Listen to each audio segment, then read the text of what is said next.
Hello, my dear students. Today I will take the class on subject of nursing foundation, and today's topic is first aid management of poisoning. First, I will discuss about the definition of poison.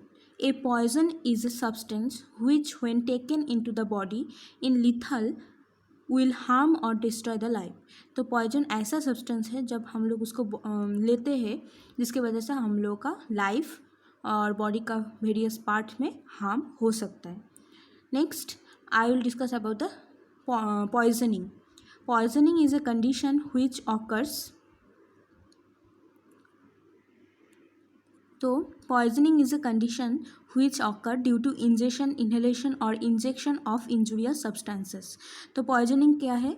कोई भी lethal और injurious substance जो ingest करने में, inhalation करने में और through injection body में इंजेक्ट करने में क्या होगा, बॉडी का हार्म हो सकता है और लाइफ भी डिस्ट्रॉय हो सकता है. ठीक है. Next I will discuss about the causes. तो first, by injection means injection करने से क्या क्या कौन सा चीज़ इंजेक्शन करने में पॉइजनिंग हो सकता है.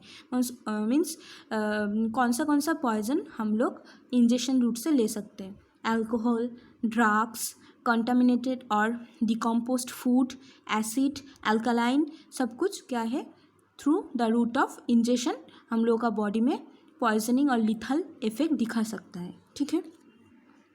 Next is the inhalation. Carbon monoxide, carbon dioxide, marsh gas. Okay. Next injection, anaesthesia, narcotics. Next bite, snake bite, dog bite, wild animals bite, वो भी पॉइजनस रिएक्शन हम लोग का बॉडी में क्रिएट कर सकता है. तो नेक्स्ट स्ट्रिंग्स के अंदर में आता है scorpions and bees. Okay. Those are the most common positive factors और पॉजिटिव एजेंट जो हम लोग का बॉडी में पॉइजनिंग इफेक्ट क्रिएट कर सकता है. ठीक है. Next I will discuss about the sign and symptom. तो कोई भी पेशेंट पॉइजनिंग कर लिया है तो उसका क्या कौन सा साइन एंड सिम्टम दिखेगा. पेशेंट में बी डेलीरियस कॉन्वल्शंस. तो पेशेंट का क्या होगा, कॉन्वल्शंस होगा, जिसको हम लोग बोलते हैं सीजर होगा. ठीक है. Without previous history of condition, उसका प्रीवियस से कोई भी हिस्ट्री नहीं रहेगा.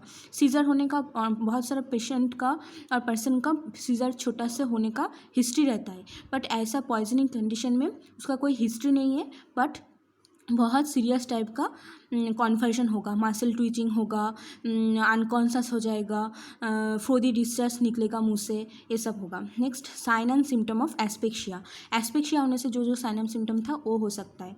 नेक्स्ट, अनकॉन्शियसनेस हो जाएगा. Next, vomiting, diarrhoea, Barnes on lip में बार्न हो सकता है क्योंकि अल्काली और एसिड लेने से, इंजेस्ट करने से ये बार्न हो सकता है लिप में. Mouth after contact with corrosive poisons. तो माउथ में भी बार्न हो सकता है, माउथ में इंजुरी हो सकता है क्योंकि कॉरोसिव पॉइजन उसका कॉन्टैक्ट में आने से. ठीक है. तो those are the most common sign and symptom. Next is the management.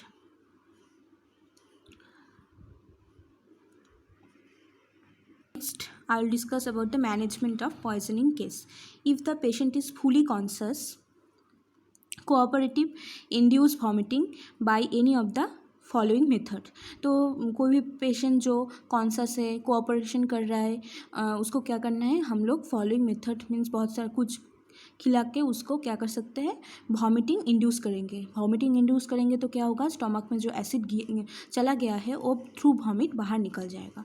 ठीक है. Trickling the back of the pharynx by finger.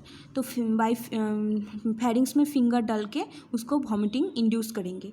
ठीक है. Swallowing concentrated salt solution means कोई भी सॉल्ट का सॉल्यूशन बना के जिसमें सॉल्ट का अमाउंट ज़्यादा होगा, कॉन्सेंट्रेटेड होगा सॉल्यूशन, उसको स्वालो करने के लिए बोलना पड़ेगा जिससे वॉमिटिंग इंड्यूस होगा. Syrup of ipecac and oral dose of 15 ml followed by large amount of water repeated after half an hour if necessary। तो कभी कभी ये सिरप एक टाइप का सिरप है आईपी के बोल के, इसमें क्या होता है 15 ml उसको देना है oral dose by large amount of water के साथ मिला के देना पड़ेगा, और इससे वोमिटिंग नहीं होगा तो हाफ आवर इंटरवल में उसको क्या करना है, रिपीट करना है ये डोज। ठीक है। Next, do not induce vomiting if the patient is unconscious और is suspected to have ingested strong acid और alkali. Manage as an unconscious patient. तो कोई भी पेशेंट पॉइजनिंग करने के बाद पॉइजन इंजेस्ट करने के बाद क्या हो गया, अनकॉन्शियस हो गया है, तो ऐसा कंडीशन में उसको क्या करना है, अनकॉन्शियस पेशेंट को हम लोग जैसे ट्रीट करते हैं ऐसे ही ट्रीट करना है। और कोई पर्सन स्ट्रॉन्ग एसिड और एल्कली ले लेगा तो हम लोग उसको वॉमिटिंग नहीं कराएंगे। ठीक है, और वॉमिटिंग नहीं करेंगे। तो याद रखना, अनकॉन्शियस पेशेंट हो तो हम लोग क्या करेंगे, वॉमिटिंग इंड्यूस नहीं करेंगे, उसको एज अ अनकॉन्शियस पेशेंट जैसे ट्रीट किया जाता है ऐसे ट्रीट करेंगे। After vomiting is over give the patient milk और एग एल्बुमिन, टी और coffee may also be given. तो पेशेंट का वॉमिटिंग हो गया है, उसके बाद तो वॉमिटिंग कर लिया पेशेंट, तो उसके बाद उसको हम लोग क्या दे सकते हैं, मिल्क दे सकते, एग दे सकते, एग एल्बुमिन दे सकते, टी कॉफ़ी दे सकते, ये सब दे सकते हैं। In case of gaseous poisoning, take the patient out of the room filled with the gas, avoid crowding around the patient to let him have fresh air, loosen his clothing and give artificial respiration if necessary. तो कोई भी gas का inhalation की वजह से poisoning हो गया है। बहुत सारा टाइप ऑफ गैस का बात हम लोग डिस्कस किए, carbon monoxide, carbon dioxide, marsh gas, methane, ये सब की वजह से पॉइजनिंग हो सकता है। तो इन्हेलेशन करने से वजह से पॉइजनिंग हो गया है बॉडी में, तो क्या करना है, पर्सन जो है उसको क्या करना है, वो रूम से निकालना है, और रूम से निकाल के बाहर लेकर आना है जिसमें वो गैस नहीं रहेगा, और ओवर क्राउडिंग हम लोग अवॉइड करेंगे। ठीक है, उसको ओवर क्राउडिंग किस लिए हम लोग अवॉइड करेंगे, उसको थोड़ा फ्रेश एयर मिलना चाहिए। ओवर क्राउडेड होगा तो उसको सांस लेने में तकलीफ होगा। ठीक है, उसका क्लोथिंग वगैरह जो भी है वो लूज़ कर देना है, और पेशेंट का रेस्पिरेशन चल रहा है नहीं चल रहा है देखना पड़ेगा, नहीं चल रहा है तो हम लोग आर्टिफिशियल रेस्पिरेशन दे सकते हैं ज़रूरत होगा तो। Okay. Next, take the patient to the doctor as early as possible. तो पेशेंट को डॉक्टर के पास एज अर्ली एज पॉसिबल लेकर जाना है। For poisoning through the skin, wash the contaminated area thoroughly with cold water, remove any contaminated clothing, taking care not to touch the chemical yourself, wash for development of twitching and fits, wait for development of twitching and fits. तो क्या करना है, patient का कोई skin का contact की वजह से पॉइजनिंग हो गया है तो हम लोग क्या करेंगे, वो एरिया जहाँ पे स्नेक बाइट हो सकता है तो वो एरिया क्या करना है, हम लोग को क्लीन वाटर और कोल्ड वाटर से अच्छे से थॉरली रिंस करके वॉश करना पड़ेगा। उसके बाद कॉन्टामिनेटेड क्लोथिंग वगैरह जो है वो रिमूव करना पड़ेगा, और उसको कोई भी केमिकल वगैरह हो सकता है उसको नहीं टच करना है। ठीक है, उसके बाद हम लोग देखेंगे उसका ट्विचिंग फिट्स हो रहा है तो हम लोग वो देखेंगे। ठीक है। Next, administer universal antidote which is compost of 2 part of activated charcoal, 1 part of magnesium oxide and 1 part of tannic acid, strong tea if the poison has been ingested। तो कोई भी पर्सन कोई भी टाइप ऑफ पॉइजन ले लेता है तो specific poison के लिए एंटीडोट भी होता है।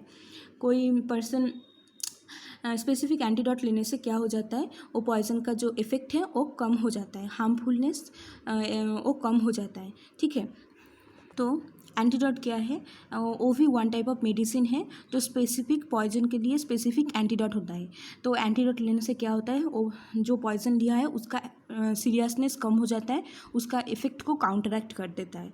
ठीक है, सच एज कोई भी पेशेंट पीसीएम खा लिया है बहुत सारा, पीसीएम खाने से उसका पॉइजनिंग रिएक्शन हो गया है। ठीक है, तो पीसीएम क्या करता है, हेपेटिक इंजुरी करता है, बहुत हेपेटिक लीवर को डैमेज कर देता है। तो पीसीएम के लिए स्पेसिफिक एंटीडोट रेडी है, वो क्या है, N-एसिटाइलसिस्टीन बोल के एक मेडिसिन है जो लेने से क्या होगा, पीसीएम का जो सीरियसनेस है वो कम हो जाएगा, हेपेटिक इंजरी नहीं होगा और पीसीएम का एक्शन को, हार्मफुल इफेक्ट को काउंटरएक्ट कर देगा। ठीक है, इसको बोलते हैं हम लोग एंटीडोट। तो कोई भी एंटीडोट का मेनली 3 पार्ट होता है, एक्टिवेटेड चारकोल पार्ट और मैग्नीशियम ऑक्साइड एक पार्ट और another part is the tannic acid. कोई भी पेशेंट पॉइजन ले लिया है तो तुमको जाके हॉस्पिटल में बोलना पड़ेगा कौन सा वाला पॉइजन लेने से पॉइजन लिया है, तो specific poison related specific antidote होता है, वही पेशेंट को देना पड़ेगा। ठीक है, next administer a specific antidote, patient को स्पेसिफिक एंटीडोट भी लेना पड़ेगा। नेक्स्ट इन्फॉर्म द पुलिस, ये एक पुलिस केस हो गया, पॉइजनिंग, हैंगिंग, ये सब कुछ पुलिस केस, बार्निंग, सब कुछ पुलिस केस में चला जाता है। Next strong acid and alkali are corrosive poisons which burn the mouth, throat and oesophagus and stomach. तो कोई भी पेशेंट एसिड और एल्कली ले लिया, स्ट्रॉन्ग एसिड और एल्कली इंजेस्ट कर लिया, तो उसकी वजह से क्या होगा, बर्न हो सकता है, क्योंकि स्ट्रॉन्ग एसिड की वजह से, एल्कली की वजह से बर्न होगा ही, माउथ में होगा, थ्रोट में होगा, इसोफेगस में होगा, स्टमक में भी बर्न होगा। There is intense pain in throat and upper abdomen, breathing is difficult as first aid. तो कोई भी पेशेंट एसिड पॉइजनिंग कर लिया है, एल्कली पॉइजनिंग कर लिया है, तो ऐसा कंडीशन में उसका थ्रोट में पेन होगा, अपर एब्डोमेन में पेन होगा, ब्रीदिंग लेने में डिफिकल्टी होगा। तो हम लोग ऐसे फर्स्ट एड क्या प्रोवाइड कर सकते हैं, but the patient in a comfortable position, sitting और लाइंग डाउन, पेशेंट को कंफर्टेबल पोजीशन प्रोवाइड करना है, सिटिंग पोजीशन और lying down position. Do not induce vomiting, तो पहले भी बोल दिया था, एसिड और एल्कली पॉइजनिंग होगा तो पेशेंट को हम लोग वोमिटिंग इंड्यूस नहीं करेंगे। For strong acid poisoning, give chalk, calcium hydroxide, milk of magnesium, baking powder in water. Baking powder means sodium bicarbonate. तो एसिड पॉइजनिंग करेगा तो हम लोग क्या देंगे उसको, एल्कली देंगे। सोडियम बाइकार्बोनेट जो है वो एल्कालाइन है, तो ये लेने से क्या होगा, उसका इफेक्ट कम हो जाएगा। Next for strong alkali poisoning give lemon juice, vinegar, butter milk etcetera. तो एल्कली पॉइजनिंग कोई करेगा तो हम लोग क्या देंगे, लेमन जूस देंगे, विनीगर देंगे, बटर मिल्क देंगे। वो क्या है, lemon juice means vitamin C है, वो एसिड है, vitamin C means citric acid है उसमें, तो विनीगर में भी एसिड है। तो हम लोग एसिड पॉइजनिंग करेगा तो एल्कली देंगे और एल्कली पॉइजनिंग होगा तो हम लोग एसिड देंगे, जिससे एसिड और एल्कली जो बॉडी में जाके उसका एक का इफेक्ट को काउंटरएक्ट कर सकता है। ठीक है, next give olive oil, ghee, white of the egg and milk orally, apply oil और glycerine to mouth in the burned area, give barley water mixed with flour orally. तो हम लोग ऐसा कंडीशन में पेशेंट को क्या खिलाएंगे, olive oil, ghee, white of the egg, क्योंकि बर्न पेशेंट के लिए white of part of the egg बहुत इंपॉर्टेंट होता है, क्योंकि उन लोगों का प्रोटीन का डिफिसिट हो जाता है और प्रोटीन ज़्यादा लेने से उन लोगों का बर्न एरिया का ज़्यादा जल्दी हीलिंग होता है। तो white part of the egg में बहुत प्रोटीन रहता है, एल्बुमिन रहता है, तो उसको लेना पड़ेगा, मिल्क लेना पड़ेगा। उसके बाद जो माउथ में बर्न हो गया है उसमें हम लोग ग्लिसरीन और ऑयल अप्लाई कर सकते हैं, ग्लिसरीन अप्लाई कर सकते हैं और बार्ली के साथ वाटर मिला के फ्लावर के साथ ओरली खिला सकते हैं हम लोग। ठीक है, नेक्स्ट इज़ द प्रिवेंशन। तो पॉइजनिंग तो अच्छा बात नहीं है, पॉइजनिंग कभी कभी पेशेंट सुसाइड टेंडेंसी के लिए कर सकता है और कभी कभी बच्चा लोग घर में होता है, उसको पता नहीं है कौन सा चीज़ लेने से क्या होगा, तुम कोई भी मेडिसिन हाथ के सामने रख दिया, कोई भी एसिड वगैरह कुछ रख दिया, bleaching powder, bleaching solution, Savlon ये सॉल्यूशन, केरोसिन सॉल्यूशन, ये सब हाथ के सामने में रख दिया, बच्चा उठा के पानी की तरह पी लिया, तो वो भी तो पॉइजनिंग है। तो इंटेंशनली भी हो सकता है, अनइंटेंशनली भी हो सकता है। तो हम लोग कैसे प्रिवेंट कर सकते हैं, कौन सा प्रिकॉशन लेने से हम लोग पॉइजनिंग कंडीशन को प्रिवेंट कर सकते हैं और अवॉइड कर सकते हैं।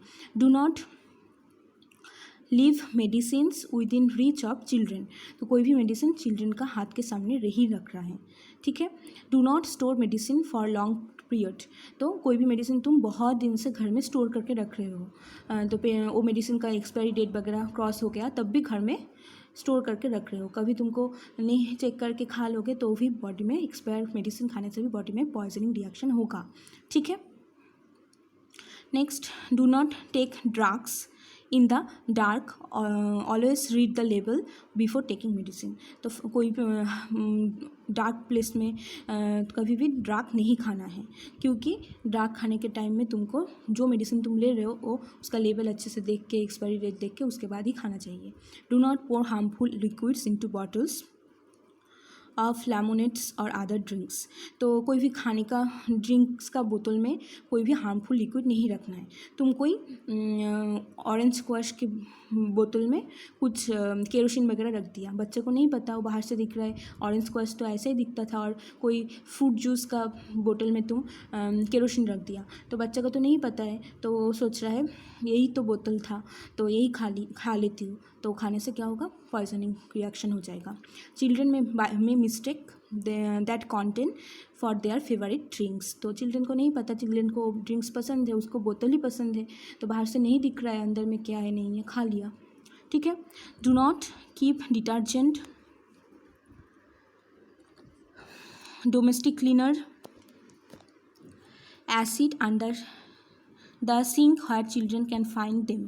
तो कोई भी detergent, domestic cleaner, bleaching powder, bleaching solution, acid, ये सब सिंक के नीचे नहीं रखना है, जिसकी वजह से चाइल्ड को इजीली ले सके। तो ऐसे जगह में रखना चाहिए जहाँ से चाइल्ड नहीं निकल पाएगा। Do not take medicine without medical advice. कोई भी मेडिसिन मेडिकल एडवाइस के बिना हम लोग नहीं लेंगे, वो भी पॉइजनस रिएक्शन कर सकता है। Do not burn coal in close room as it produce carbon monoxide. तो हम लोग कभी कभी होता है ना, बहुत ठंडा के टाइम में घर गर्म रखने के लिए कोल बर्न करते हैं, तो क्लोज रूम में कभी भी कोल बर्न नहीं करना है। कोल बर्न करने से कार्बन मोनोऑक्साइड जो हम लोग का बॉडी में इनहेलेशन करने से हार्मफुल रिएक्शन क्रिएट कर सकता है, तो कार्बन मोनोऑक्साइड गैस वहाँ से प्रोड्यूस हो सकता है। ठीक है। Use house hold cooking gas with care. तो हाउस होल्ड जो कुकिंग गैस है उसको भी केयर के साथ, प्रिकॉशन के साथ ट्रीट करना है, क्योंकि वहाँ से लीकेज वगैरह हो सकता है, उससे इनहेलेशन करने में भी पॉइजनिंग हो सकता है। Next, avoid contact with dogs which are not immunized with rabies। तो हम लोग रास्ता के जो डॉग्स वगैरह है उसका कांटेक्ट में नहीं आएंगे, अवॉइड करने का कोशिश करेंगे, क्योंकि वो डॉग इम्यूनाइज्ड नहीं है, रैबिस वायरस जो है उसके अगेंस्ट उसका इम्यूनाइजेशन नहीं किया हुआ है, तो वो डॉग तुमको काट देगा, तो तुमको बहुत सारा प्रोटोकॉल तुमको मेंटेन करना पड़ेगा। ठीक है। Next, avoid possible contact with snakes, scorpions and wild animals.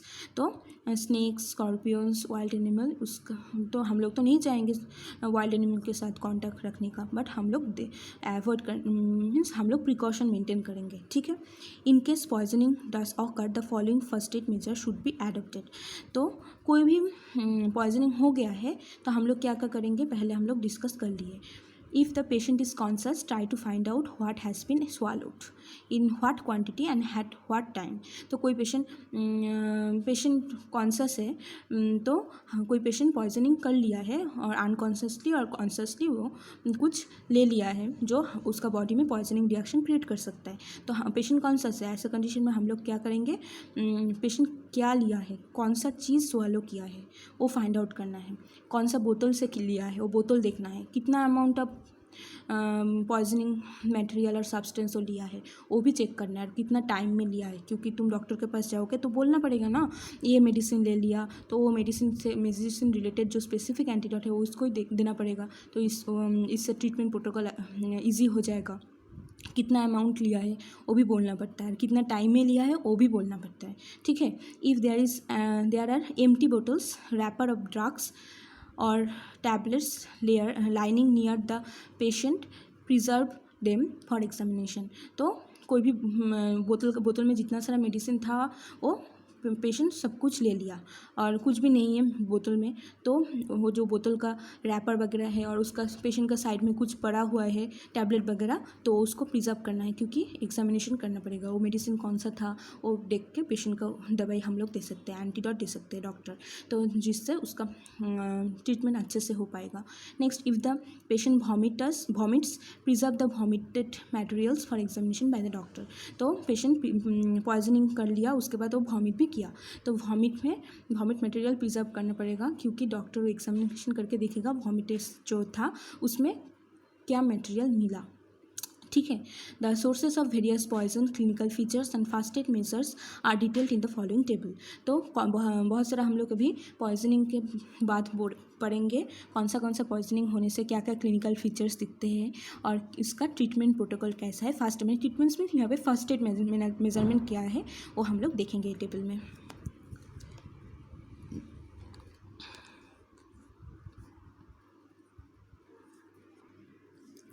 Okay अभी स्ट्रॉन्ग एसिड, कोई पेशेंट स्ट्रॉन्ग एसिड से पॉइजनिंग कर लिया, तो सोर्स ऑफ पॉइजन कहाँ कहाँ से मिल सकता है उसको? Strong acid factories, automobile repairing garage, cotton mills, dispensaries, इसमें मिल सकता है।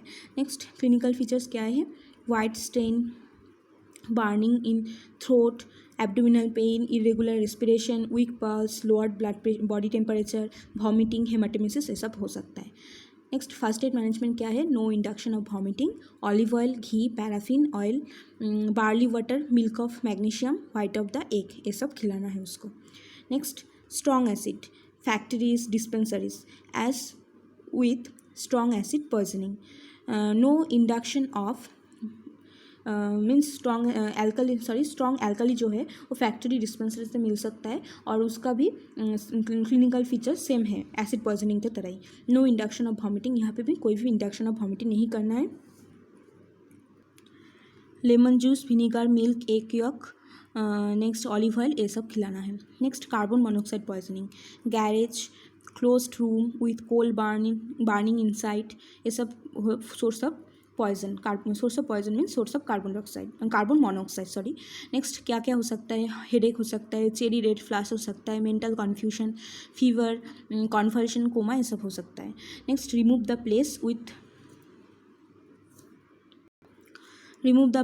ए place with fresh air, artificial ventilation if necessary, तो पेशेंट को वहाँ से रिमूव करके फ्रेश एयर जहाँ पे है वहाँ पे लेकर जाना पड़ेगा और आर्टिफिशियल वेंटिलेशन देना है तो हम लोग को देना पड़ेगा। Next is the kerosene poisoning, household में मिलता है kerosene, smell of kerosene, nausea, vomiting, convulsion, coma, ये सब हो सकता है। Next avoid aspiration into windpipe during vomiting, तो हम लोग क्या करेंगे? विंड पाइप मीन्स ट्राकिया से वॉमिटिंग जो आएगा वो एस्पिरेट नहीं हो जाए, वो हम लोगों को अवॉइड करना पड़ेगा। मीन्स पेशेंट को साइडलाइन पोजीशन प्रोवाइड करना पड़ेगा, एयरवे को क्लीन रखना पड़ेगा, ठीक है। Next potassium permanganate poisoning, medicine, cupboard, dispensaries, industry, यहाँ से मेडिसिन पोटेशियम परमैंगनेट मिलता है। Next brownish discolouration of the mouth, cough, breathlessness, jaundice, oliguria, तो क्या क्या होगा? ब्राउन कलर का डिस्कलरेशन हो जाएगा माउथ में पोटेशियम परमैंगनेट लेने से। नेक्स्ट काफ होगा, ब्रीथलेसनेस होगा, जॉन्डिस होगा, ओलिगुरिया मीन्स यूरिन अमाउंट जो है, यूरिन आउटपुट जो है वो कम हो जाएगा, ठीक है। क्या देना है? एक्टिवेटेड चारकोल, ठीक है। Next aspirin poisoning, dispensary, chemist shop, house hold, aspirin तो वन टाइप ऑफ ड्रग है तो केमिस्ट शॉप में मिलेगा, हाउस होल्ड में भी मिल सकता है। क्या क्या होता है?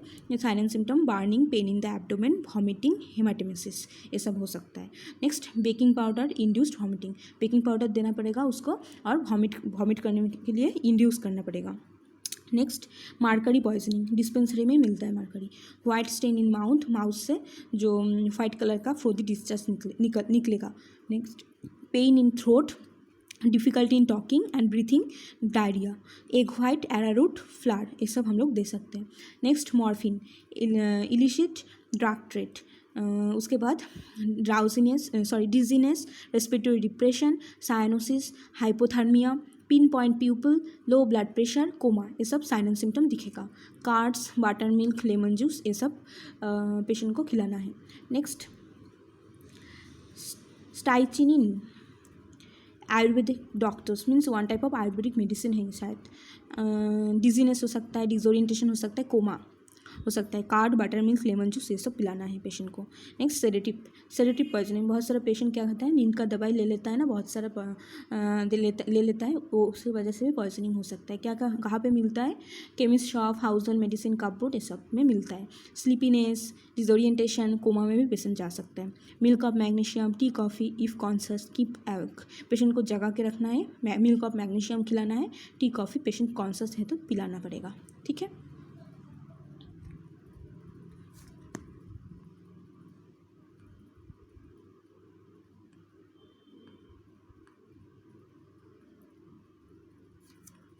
Next, I'll discuss about the various type of poison and what are the clinical features and first aid management of bites and stings bite और बहुत सारा स्नेक बाइट, डॉग बाइट होने से क्या क्या क्लिनिकल फीचर होगा और हम लोग उसको कैसे फर्स्ट एड मेजरमेंट देंगे और फर्स्ट एड ट्रीटमेंट प्रोवाइड करेंगे।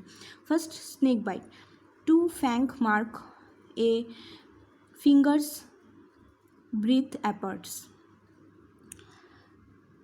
तो स्नेक बाइट होने से स्नेक का जो बाइट का मार्क दिखेगा, 2 मार्क दिखता है, bite of a viper, swollen area and blackened, patient vomit, collapse, coma follow. तो बाइट कोई भी वाइपर बाइट करेगा तो क्या होगा, एरिया जो है वो सोलन हो जाएगा, ब्लैक कलर का हो जाएगा, ब्लैक कलर का वहाँ पे स्पॉट दिखेगा। नेक्स्ट पेशेंट वॉमिट करेगा, कोलैप्स हो सकता है, कोमा भी हो सकता है। Next bite of a cobra bite करेगा तो क्या होगा, giddiness, lethargy, muscular weakness and spreading paralysis, slow and laboured breathing. तो जीडीनेस होगा, लेथर्जी होगा, मसल वीकनेस होगा, पैरालिसिस हो सकता है जो एरिया में मेनली बाइट किया हुआ है, और स्लोली और लेबर ब्रीदिंग होगा, मीन्स ब्रीदिंग लेने में प्रॉब्लम होगा। ठीक है। नेक्स्ट फर्स्ट एड मेजरमेंट क्या है, lay the patient down and reassure him. First patient को लाइन डाउन में पोजीशन में रख के उसको रिएश्योर करना पड़ेगा। Next apply a broad firm crepe bandage above the bitten area.